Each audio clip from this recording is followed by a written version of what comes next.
So this is my main Fated Blade Warband, the Sabres of Shadun.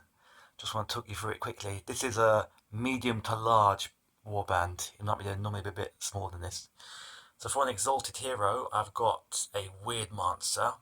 So there's basically three categories of hero in Fated Blade. There's damage heroes who cause carnage, support heroes who build up your units, enhance your units, and then hybrid heroes for a mix of the two. So a weird monster is a bit of damage and a bit of support. They're kind of a hybrid hero with lots of magic attacks. They can pierce armoured enemies. For retainers, these guys are like highly elite frontline troops. I've got three heavy guards represented by these awesome dragon men. They're basically shock infantry with heavy armour on, so they're like a battering ram in battle. For tier 1 troops, I've got 3 units of light infantry. Now, light infantry are like the pawns in chess. They're kind of like who you build your battle line around. They can box above their weight sometimes. They don't have good armour and stuff, but they can capture objectives, hold ground, hold up enemies and so on. So I really like light infantry as kind of the all-rounder tier 1 troops. For tier 2 troops, I've got 2 units of archers. Now, archers are not super destructive. They're only skill 2, strength 2, so you need to roll under 2 to hit, under 2 to wound. Obviously, they don't have armour, but archers can cause a bit of damage from afar.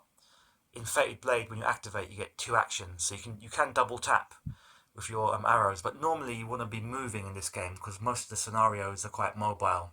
So you want to move your archers into cover or into better positions. What archers are really good at is picking off the last enemy in a unit.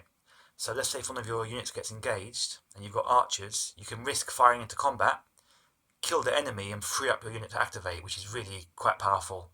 So that's why I take 2 units of archers in. For tier 3 units, I've got 2 units of heavy cavalry. Now these guys are what you expect them to be, shock troops. They're armoured, so they half all incoming physical attacks. And their skill is only 3, so they're not super reliable, but when they do roll well, you can cause real carnage with your heavy cavalry. Their weakness is magic attacks, which go straight through their armour, so you've got to be a bit careful, but against most foes, heavy cavalry can cause damage, and they can hold up enemies as well. And then for my monster, I've got a griffin, which is just fast and hits hard. It obviously does not have armour, so it's quite vulnerable. But yeah, griffins are just cool. They can jump around, fly, and hold up enemies.